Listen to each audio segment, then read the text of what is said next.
날렵하게 절대 안 돼요. 병원 측에 문의를 해보니까 부종이 진짜 힘들어요. 하루가 지날수록 감도 안 옵니다. 지금 코가 살짝 휘어 보여가지고 슬슬 조금 불안해요. 안녕하세요. 면직 컨설팅 전문가 조섭입니다. 제가 이번에 코 수술을 하게 돼서 코 수술에 관련된 내용으로 한번 영상을 준비해 봤는데요. 이게 성형 수술 중에서도 가장 위험한 수술로 알려져 있거든요. 코에 생각보다 뇌랑 이 신경이 연결이 많이 돼 있어서 실제로 뭐 부작용 사례도 되게 많고 잘못해서 뭐 구축이 올 수도 있고 굉장히 조심스러운 것도 있는데 결과론적으로 잘 됐을 시에 효과가 너무 크다 보니까 그 변화에 대한 과정을 이번에 한번 좀 보여드리고 싶고요. 저도 이제 멘즈 컨설팅 샵을 운영을 하고 있다 보니까 정말 다양한 케이스의 고객님들의 코를 대면을 많이 해봐요. 그래서 정말 잘 되신 분들도 많고 자연스럽게, 그게 아니면은 완전 이제 오똑하게 이제 커터칼처럼 완전 각진 느낌으로 하신 분들도 많고, 실제로 좀 잘못 받으신 구축이 온 코나 아니면은 콧대가 이렇게 완전 두껍게 일자로 내려와가지고 약간 도라르방 골처럼 잡혀 계신 분들도 보고 되게 다양하게 많이 봤었거든요. 근데 이게 저도 제 성격상 거의 2년 동안 알아봤던 것 같아요. 고객님들한테도 들어보고 뭐 주변에 코 수술 잘 된 친구들한테도 들어보고 한 3곳 정도를 상담을 다녔었던 것 같은데, 마음이 먹었던 곳은 코를 일단 전문으로 진행을 하시는 분이고요. 이 상담을 받았을 때 프라이드가 엄청나세요. 코에 대한 자부심이 엄청 뛰어난 아버지를 이제 만나서 저도 모르게 홀려가지고 예약을 하게 돼가지고, 제가 이 상담 받았던 부분들이나 뭐 비용적인 부분들, 관리 기간 어떻게 알아봐야지 좀 더 수월하게 알아볼 수 있는지에 대한 팁들을 한번 정리해서 알려드리도록 하겠습니다. 그럼 이제 상담 받는 과정부터 한번 설명을 좀 도와드릴게요.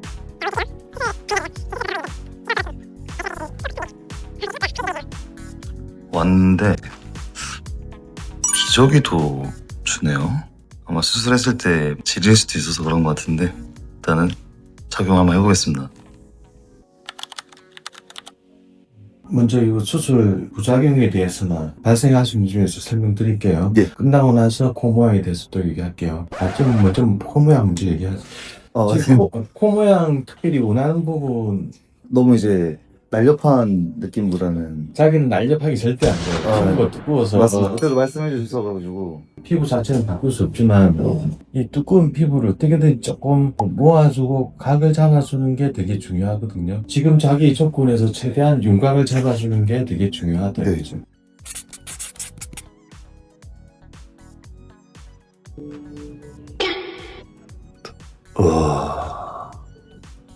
제가 할게요.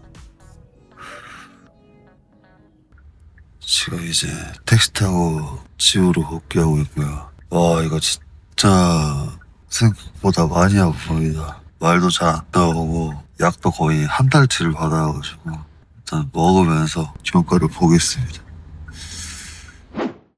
집을 도착해서 너무 배가 고파가지고 죽이라도 좀 먹으려고 합니다. 아직 마취 기운이 좀 덜 깬 것도 있는데 진짜 힘드네요. 맛도 안 느껴지고 전체적으로 그냥 희마리가 없습니다. 약 먹고 오늘은 좀 취침에 취해 오도록 하겠습니다. 안녕하세요. 오늘은 수술 다음 날이고요. 와, 이게 진짜 12시간 동안 잠을 제대로 못 잤어요. 너무 아프고 정신도 몽롱해가지고, 또 입으로만 이게 계속 숨을 쉬다 보니까 진짜 답답하더라고요. 그래서 오늘 일단 병원에 와서 이 안에 있는 코 안에 있는 솜을 제거를 한다고 합니다. 그래서 솜을 제거하면 숨 쉬는 게 좀 편해지는지 한번 좀 보겠습니다.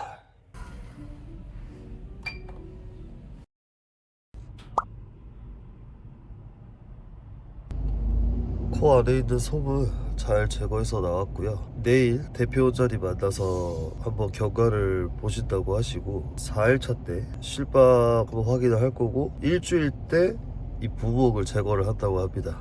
그래서 내일도 한번 경과를 보고 어떻게 돼가는지 설명을 해드리겠습니다.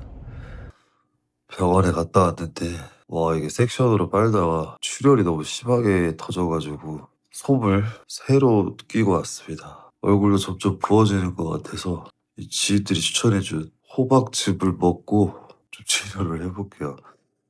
와, 진짜 힘드네요.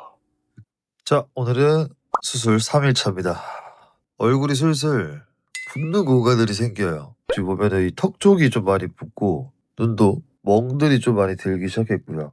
이제 코에 있는 솜을 좀 제거하니까 숨 쉬거나 이제 맛이 조금 느껴지긴 하는데 불편함은 많이 없는 상태인데 몰골이 많이 안 좋아서 오늘 도저히 못 참겠어가지고 미용실 가서 샴푸도 받고 왔거든요. 그나마 3일 만에 머리를 감으니까 조금 살 것 같네요. 그럼 이제 나머지 경과를 한번 더 보고 후기를 말씀드리겠습니다. 안녕하세요. 오늘은 수술 4일차인데 이게 하루가 지날수록 상태 이상이 하나씩 추가되고 있습니다. 오늘은 거의 노로바이러스에 걸린 것처럼 물만 마셔도 화장실을 가고 있어서 컨디션이 하루가 지날 때마다 예측이 지금 안 되고 있습니다. 얼굴도 안 부었다가 점점 이렇게 붓는 공간들이 생기기 시작했고 진짜 일주일이 지났을 때 어떤 느낌일지 감도 안 옵니다 지금.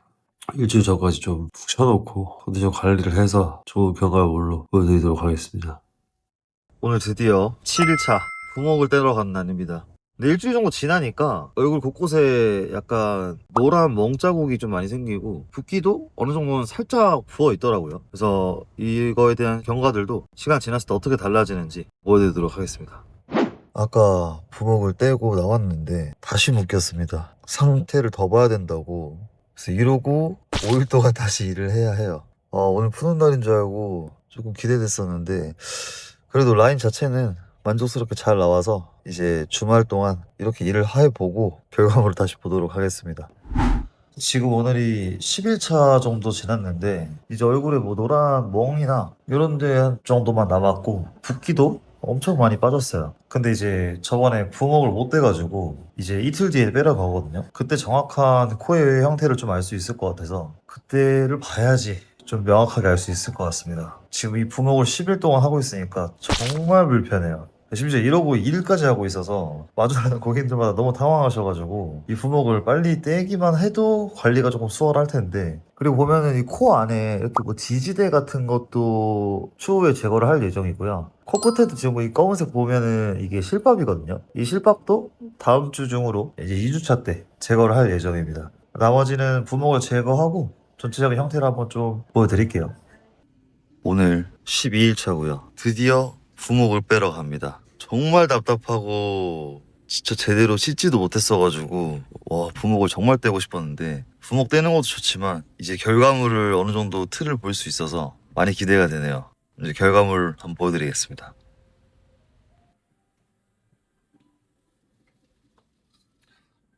와 너무 무서워. 한번 소독할게요. 예. 12일차 다시 봉인 당했습니다.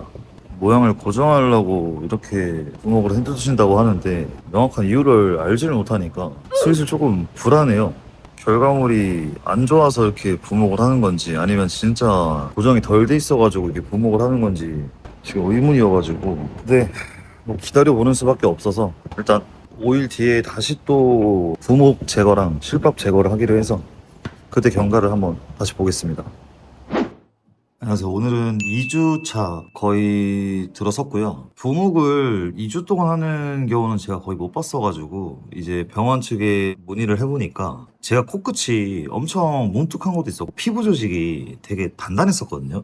저도 그걸 인지를 하고 있었었는데 이렇게 두꺼운 피부들은 붓기나 안에 이제 흉살 같은 게 차가지고 부종이 생길 확률이 좀 크대요. 그래서 그거를 고정하기 위해서 조금 더 길게 착용을 하는 거라고 하더라고요.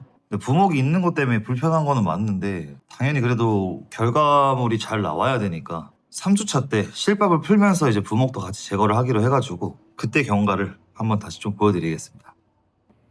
오늘 2주 반 차고요. 부먹을 이번 주까지는 더 해야 된대요. 그래서 고정하는 틀 빼고 밴드로만 한 번 더 고정을 했습니다. 이것도 경과를 조금 더 지켜봐야 될 것 같네요. 오늘은 드디어 3주차로 들어섰고요.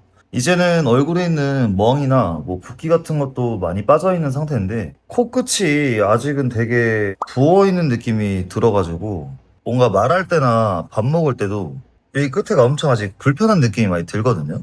그래도 붓기가 많이 빠져서 지금 옆선이나 정면에서 봤을 때는 살짝 어색한 느낌은 좀 덜해진 것 같습니다.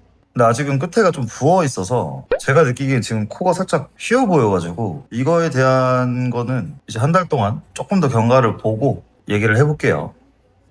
안녕하십니까. 드디어 한 달 반 차가 지났습니다. 한 달 반이 지난 제 코의 상태는 이렇게 전체적으로 붓기가 좀 남아있긴 하지만 모양 자체는 아주 자연스럽게 잘 잡혔습니다. 그래서 저는 되게 만족스러운 상태고, 여기서 더 붓기가 빠지면은 더더욱 만족을 할 것 같아요. 주변에서도 코 수술한 게 티가 나지 않는다라고들 얘기를 해주는데 오히려 저는 그게 더 좋았어요. 제가 추구했던 정도기도 하고, 코의 밸런스가 맞춰진 것만으로도 전에 그 동글동글한 이미지에서 남성미가 올라가는 느낌을 많이 받더라고요. 그래서 제가 오늘 첫 번째로 설명을 드릴 내용은 관리가 정말 중요하더라고요. 앞전의 내용을 보시면 아시겠지만 정말 힘들었어요. 그래서 가장 기본적인 음주, 헬스, 땀 흘리는 거 피하고, 영양제 먹으면 안 되고, 이런 기본적인 것들 말고 제가 느꼈을 때 조금 더 중요한 관리의 부분들을 설명을 드리려고 하는데, 가장 중요한 게 바로 코 파는 거. 저는 솔직히 코를 면봉으로 파야 된다 돼가지고 이 수술을 고민한 것도 있었거든요. 왜냐면은 안 들어가요. 손가락이 들어갈 수 있는 상태가 아니기 때문에 수술한 친구들이 면봉으로 이렇게 코를 판 거 보고 조금 충격을 받긴 했었거든요. 근데 이제 면봉으로 파보니까 안 파져요. 왜냐면 이 안에가 피딱지가 많이 생기고 코 속이 건조하다 보니까 딱쟁이가 많이 져 있어서 이런 것들을 쪽집기로 이렇게 잡아가지고 뽑아보는 걸 해보니까 안에 자극도 많이 들어가고 딱딱하게 굳어서 잘 나오지도 않더라고요. 그래서 코 안을 조금 더 시원하게 팔 수 있는 방법이 없나 생각을 하다가 내시경 같은 게 있으면 좋겠다 싶어서 알아보니까 귀이개 내시경이라고 있더라고요. 그래서 비싸지 않을까 했는데 금액마저도 너무 착해요. 그래서 이거를 보면은 핸드폰이랑 이렇게 연동을 해서 이 귀이개에 있는 카메라로 제 귀 속이나 코 속 같은 걸 다 보여주거든요. 저는 솔직히 이거 아니었으면은 코 관리를 못했을 것 같아요. 그래서 이거는 정말 제가 추천드리는 꿀템이라고 생각을 해주시면 되실 것 같고, 그 다음으로 중요했던 게, 저는 이제 부목을 좀 오래 찼잖아요. 3주 정도 찼다 보니까 코가 한 3주 동안 숨을 못 쉰 거예요. 그럼 어떻게 되냐? 부목을 떼니까 코가 그냥 시꺼매요. 그 올라오는 피지 냄새 때문에 너무 스트레스를 받았어요. 근데 이게 또 안정화가 안 된 상태에서 피지 관리를 하게 되면은 코에 또 자극이 들어가다 보니까 좋지가 않아서, 처음에는 코팩으로 피지를 녹이는 제품들로 코 관리를 조금 도와줬고, 이제 어느 정도 코를 만질 수 있는 정도의 상태가 됐을 때는 피부과에 아쿠아필이라는 시술이 있어요. 모공을 물청소로 빨아들이면서 케어를 해주는 시술인데 금액대도 되게 싸거든요. 근데 자극이 좀 들어가기 때문에 코 수술을 하신 지 얼마 안 되신 분들은 피부과 측에 자극이 덜 되게 해달라고 말씀을 해주시면 되고, 그걸로 이제 어느 정도 피지랑 블랙헤드를 정돈을 해주면서 1회만으로는 완전 다 사라지긴 어렵다 보니까 여러 번 관리를 받아 보시면은 금방 진짜 피지가 상쾌해지는 게 느껴지거든요. 그래서 제가 꼭 추천을 드리고요. 다음으로 이제 중요한 게 병원을 선택하는 방법. 제가 선택했던 병원은 이제 가장 제가 꽂혔던 포인트들이, 다른 곳은 상담을 1시간 기다려야 되는데 여기서는 이제 상담을 1시간을 넘게 해주셨어요. 코에 대한 이론부터 코 수술에 있어서의 디테일한 부분들을 설명을 해주시는 게 저는 너무 프로페셔널해서 좋았고, 거기서도 가장 크게 와닿았던 거는, 다른 곳들은 병원 홈페이지나 인스타 같은 거를 봤을 때 AI를 모델로 쓰거나 인플루언서 모델들 세팅을 돼 있는 경우들이 많은데, 이 병원은 시술이 끝난 직후에 라이브를 인스타에 올리는 거예요. 그러니까 이게 신뢰가 갈 수밖에 없더라고요. 예쁘고 멋있는 사람들을 세팅해 놓는 게 아닌 실제 사례를 수술이 끝난 당시에 올려버리니까 이건 자신감이 있지 않는 이상 이렇게 하기는 어렵거든요. 전 이제 거기서 더 확 와닿은 게 있어서 다른 곳들은 이제 더 이상 생각을 안 하고 진행을 했던 것도 있었고, 그리고 자연스러운 거를 가장 바랬었어요. 추구하는 미가 어떤지에 따라서 그 병원과 당연히 색깔이 맞아야지 더 만족스러운 결과물을 만들어낼 수 있는 거라고 생각이 들고, 그렇기 때문에 어느 병원이 좋다라는 얘기보다는 본인의 스타일이 맞고 추구하는 미가 맞는 곳을 선택하셔서 좋은 결과물을 얻으셨으면 좋겠고요. 코수술에 대한 내용으로 한번 영상을 준비해봤는데, 궁금하신 부분들은 이제 댓글 남겨주시면 답변을 도와드릴 거고요. 이 영상으로 인해서 혹시나 추후에 수술하실 분들은 멋진 거나 이쁜 결과물을 얻길 바라시겠습니다. 조섭이었습니다.